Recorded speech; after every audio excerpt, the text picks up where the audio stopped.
अपने तमाम व्यूवर्स को अस्सलाम वालेकुम। आज मैं आपके पास नई वीडियो लेकर आया हूँ।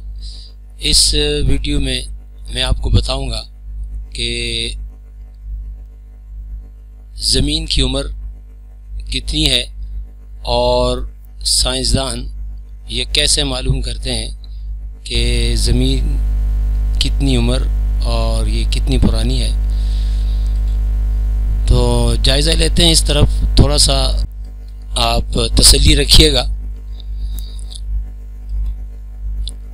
ये मालूम करने के लिए कि साइंसदानों का काम कैसा होता है। और ये बड़ा मैं आपको दिलचस्प अंदाज में बताऊंगा। ज़रा सा आप शौक़ से साथ साथ तहरीर को भी देखिए। मैंने तहरीर लिखी इसलिए भी है कि आप इस पर अगर गौर करना चाहें थोड़ा बहुत तो गौर भी कर सकें, और अगर कुछ लिखना चाहें उतारना चाहें अपने पास तो उतार भी सकें, क्योंकि ज़्यादातर मेरे सब्सक्राइबर्स में तलबा हैं। तो आपको मैं बताता चलूं कि ये दुनिया हमारी एक घड़ी की मानंद है और हमें सिर्फ इस घड़ी को पढ़ने का तरीका सीखना है।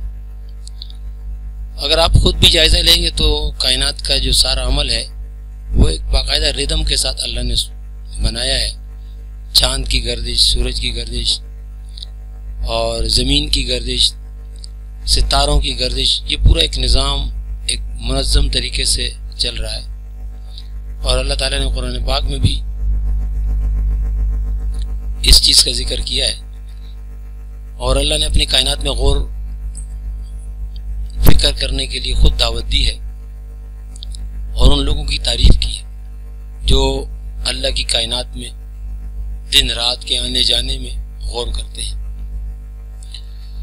एक ज़माने में मुसलमानों ने साइंस में खूब तरक्की की। ये वही ज़माना था जब वो कायनात में गौर फिक्र करते थे। और ये भी बताता चलूँ कि कायनात में गौर फिक्र करने का मेन मकसद अल्लाह की अज़मत व बड़ाई को दिल में लाना होता है। बहरहाल मुसलमानों के बाद अंग्रेज़ों का दौर चल रहा है। साइंस और टेक्नोलॉजी में वो खूब तरक्की कर रहे हैं। तो साइंसदान ज़मीन की उम्र का अंदाज़ा करने के लिए गौर फिक्र और तजर्बात करते हैं और इस बड़ी घड़ी को पढ़ने का तरीका जान लेते हैं। इस बड़ी घड़ी का ताल्लुक ज़मीन से भी है और पूरी कायनात से भी है। बात तो बहुत ज़्यादा लंबी है, लेकिन फ़िलहाल मैं आपको ज़मीन की उम्र के हवाले से ही बात करूँगा कि वो कौन सी बातें हैं जिससे साइंसदान ज़मीन की उम्र का अंदाज़ा लगाते हैं और किस तरह मालूम करते हैं। चलिए आगे बढ़ते हैं। दुनिया और इसमें मौजूद हर चीज़ दर हकीकत एक बहुत छोटी चीज़ से बनी है जिसे एटम कहते हैं। और एक जैसे एटमों से बनने वाली चीज़ को अंसर या एलिमेंट कहते हैं। और अनासिर हर चीज़ के छोटे छोटे बिल्डिंग ब्लॉक्स की तरह हैं। यानी हमारे इर्द गिर्द जो ज़्यादातर चीज़ें मौजूद होती हैं हमारे घरों में, हमारे अपने जिस्म में, ये अनासिर ही से बनी होती हैं। लेकिन अनासिर से जब ये बनती हैं तो ये मरकबात कंपाउंड्स कहलाती हैं। गोया कंपाउंड्स एलिमेंट से अनासिर से बनते हैं और यही कंपाउंड्स फिर हमारे जिस्मों को भी तश्कील देते हैं। हमारे अज़ा को, ऑर्गन सिस्टम सारे इसी से बनते हैं।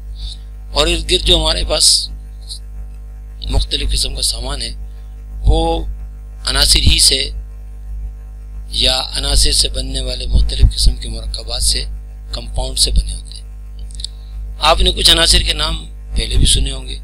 ये और बात है कि आपको ये पता नहीं होगा कि ये अनासिर हैं। मसलन सोना, चांदी, लोहा, तांबा, अल्मोनियम, निकल, क्रोमियम, गंधक, इसे इंग्लिश में सल्फर कहते हैं, और कार्बन वगैरह, ये सब अनासिर हैं। कार्बन की आम शक्ल, सबसे जो आम शक्ल है वो कोयला है। अगरचे वो प्योर कार्बन नहीं है, लेकिन वो ज़्यादा क्वांटिटी में वो तकरीबन वो कार्बन ही होता है। थोड़ी बहुत दीगर अनासिर भी उसमें उनकी मिकदारें मौजूद होती हैं। इसके अलावा ज़ीनान, क्रिप्टॉन, यूरानियम, रेडियम और प्लूटोनियम जैसे अजीब नामों के साथ بہت سارے دوسرے عناصر بھی زمین اور کائنات میں موجود ہیں۔ اب کائنات میں کیسے پتہ چلے، یہ بھی خود ایک بحث ہے، اس پر میں فی الحال بات نہیں کروں گا۔ ہمارے اب تک کے علم کے مطابق زمین پر تقریباً 118 مختلف عناصر پائے جاتے ہیں، 118، اور ان میں سے زیادہ تر قدرتی ہیں۔ تقریباً 22 کے آس پاس وہ عناصر ہیں، وہ ایلیمنٹس ہیں جو سائنسدانوں نے لیبارٹری میں تیار کیے ہیں۔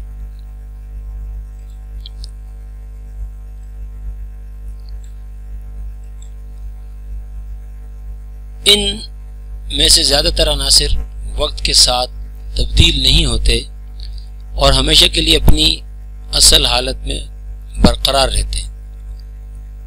اصل حالت میں برقرار رہنے کا مطلب یہ ہے کہ یہ عناصر آپس میں کیمیائی تعاملات کر کے مرکبات میں تو بدلتے ہیں، لیکن ان کے جو ایٹم ہیں وہ ٹوٹ پھوٹ کا شکار نہیں ہوتے، اپنی اصلیت نہیں کھوتے۔ اگر ہم انہیں مرکبات سے الگ کر دیں تو یہ واپس پہلے جیسے ہی ہو جاتے ہیں۔ سائنسدان ان عناصر کو مستحکم عناصر یعنی اسٹیبل ایلیمنٹس کہتے ہیں۔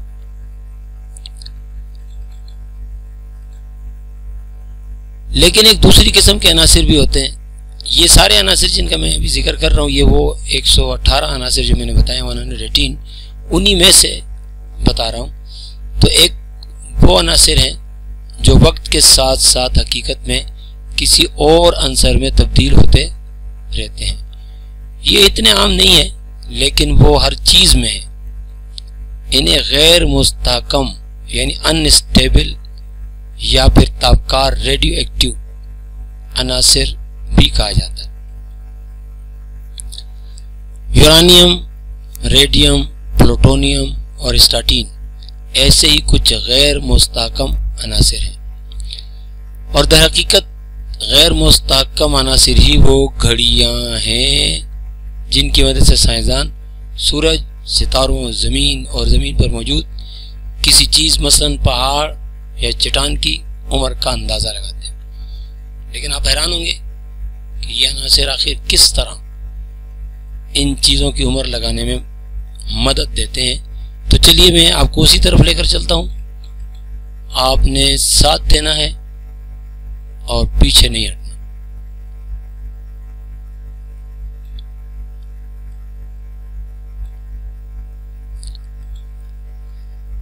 اس حوالے سے ایک اہم اور حیرت انگیز بات یہ ہے کہ غیر مستحکم عناصر انسانی جسم میں بھی پائے جاتے ہیں، ہے نا حیرت انگیز بات، اور وہاں بھی یہ دوسرے عناصر میں بدلتے رہتے ہیں، اور بدلنے کا یہ عمل تابکاری ریڈیو ایکٹیویٹی کہلاتا ہے۔ تابکاری کے دوران ان عناصر سے نظر نہ آنے والی شعاعیں خارج ہوتی رہتی ہیں۔ ان شعاعوں کی بھی 3 قسمیں ہوتی ہیں جنہیں الفا، بیٹا اور گاما شعاعیں کہا جاتا ہے۔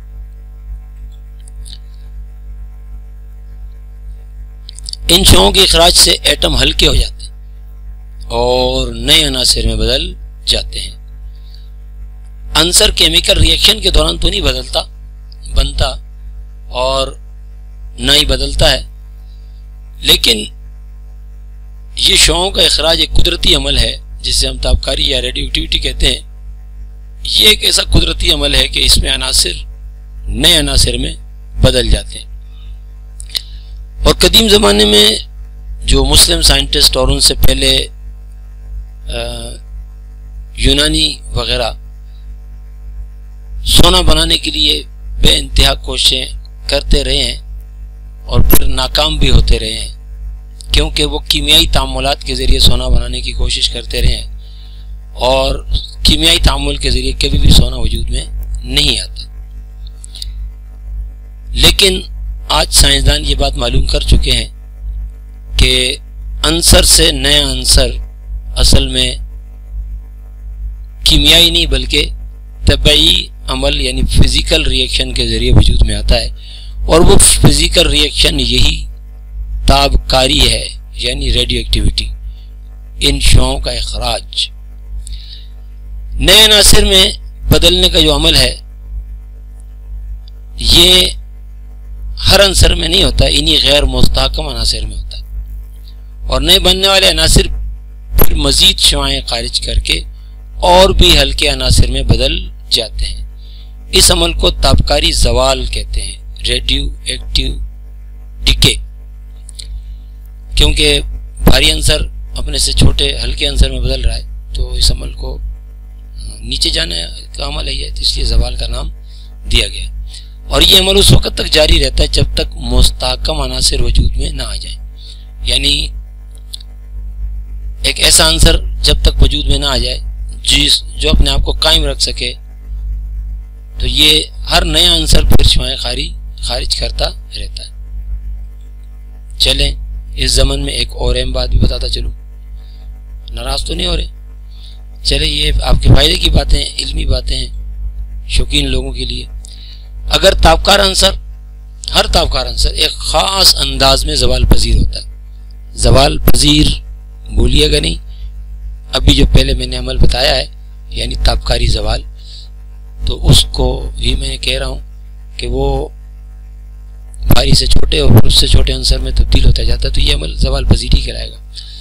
یعنی اس سے جو ہلکے عناصر تابکاری زوال کے نتیجے میں دوران میں وجود میں آتے ہیں وہ مخصوص ہوتے ہیں، گویا ہر تابکار عنصر کا جو زوال کا عمل ہے وہ بھی دوسرے عنصر سے مختلف ہوتا ہے، اور سائنسدانوں نے اس پر کام کر کے مختلف عناصر کے زوال کی ترتیب کو معلوم کر لیا ہے، اور یہی بات آگے چل کر بڑی بڑی چٹانوں کی عمر اور زمین کی عمر اور یہاں تک کہ ستاروں کی عمر بھی معلوم کرنے میں مددگار ثابت ہوئی ہے۔ چلیں ایک اور اہم بات بھی بتاتا چلوں، میں اس لیے یہ بات کہہ رہا ہوں تاکہ آپ کے دماغ میں آئے کہ وہ کون سے پوائنٹ ہیں جو سائنسدان اہم سمجھتے ہیں اور ان سے فائدہ اٹھاتے ہیں اور اس سے زمین کی عمر معلوم کرتے ہیں۔ ہر عنصر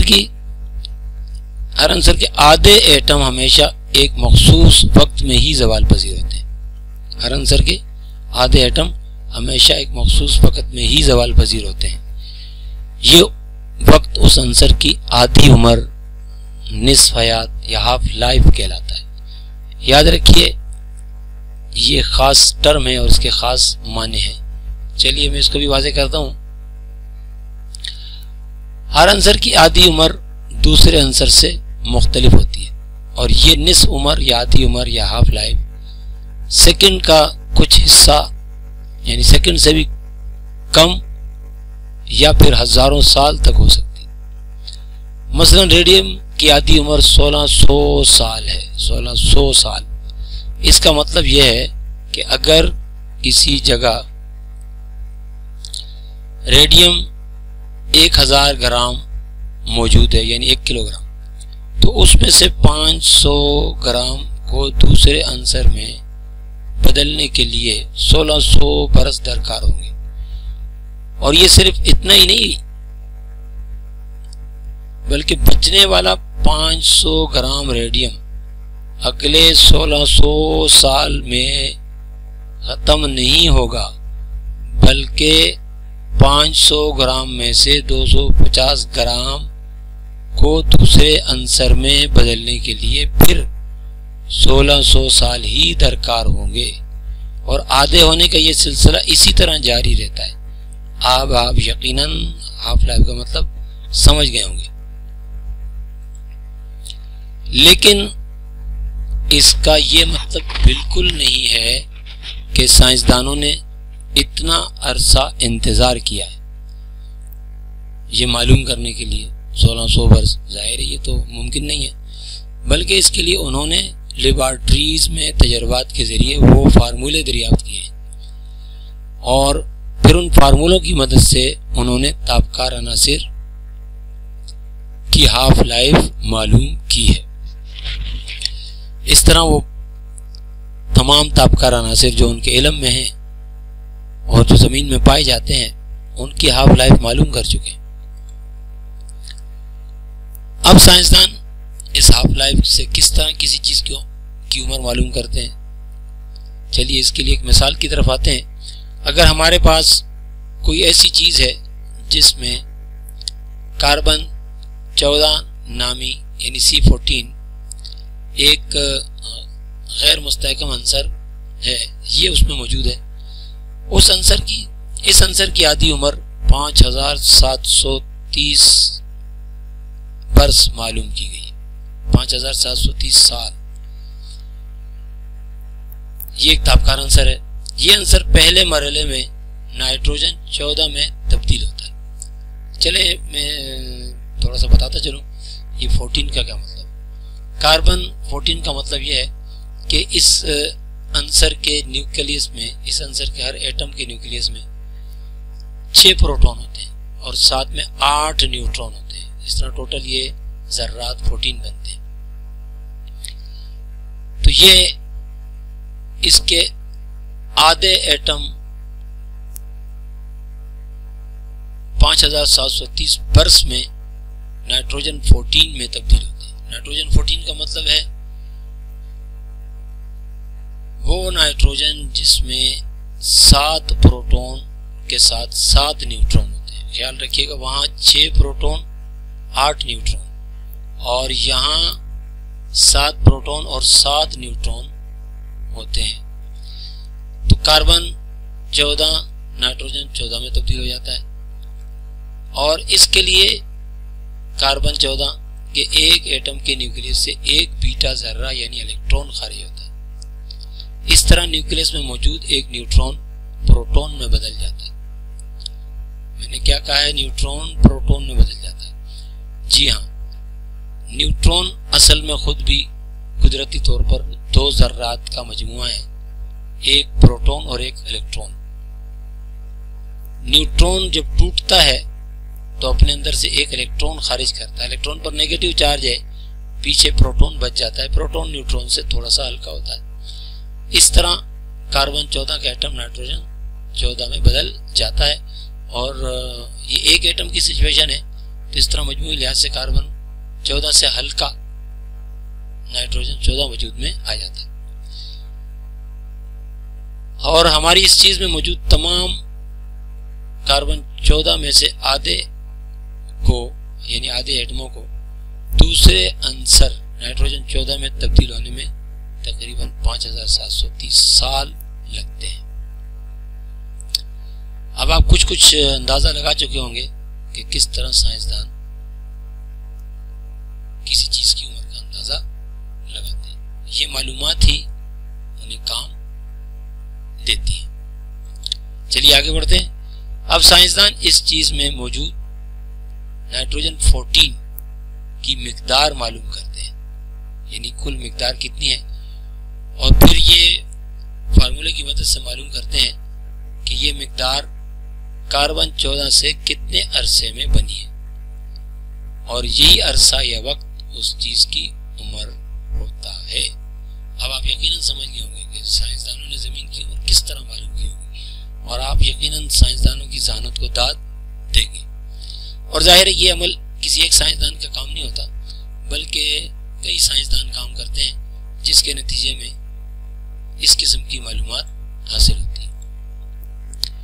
साइंसदान जमीन की चट्टानों का तज्जिया करते हैं और ये मालूम करते हैं कि उनमें कौन कौन से अनासिर कितनी मिकदार या किस तनासब से मौजूद है, और फिर इन्हीं फार्मूलों की मदद से ये मालूम करते हैं कि ये अनासिर अपने बुनियादी अंसर से कितने अरसे में वजूद में आए हैं।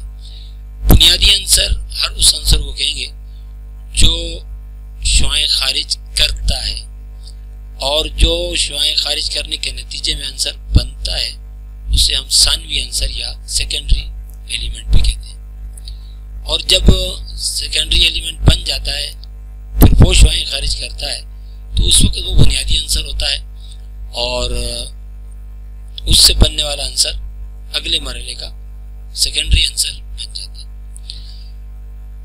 तो इस तरह साइंसदान तमाम जो अनासिर वजूद में आते हैं उनकी मिकदारों की मदद से ये मालूम करते हैं कि ये अनासिर कितने अरसे में वजूद में आए, और उन सारों का वक्त साइंसदानों को ज़मीन की उम्र मालूम करने में मदद देता है।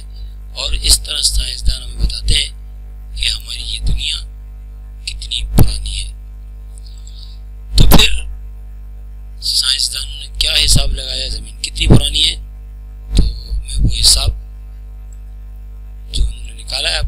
چلوں حیرت انگیز، اور وہ ہے کہ دنیا کی عمر تقریباً 4.6 ارب سال، یعنی 4 ارب 60 کروڑ سال ہے، اور 1 ارب میں 100 کروڑ ہوتے ہیں، تو 4 ارب میں 400 کروڑ اور 60 کروڑ مزید 460 کروڑ سال زمین کی عمر اب تک پتہ چلی ہے۔ تو ہماری یہ زمین زمانہ قدیم میں بہت وجود میں آئی، اور پھر کیسے وجود میں آئی یہ بھی ایک بحث ہے، انشاءاللہ موقع ملا تو کسی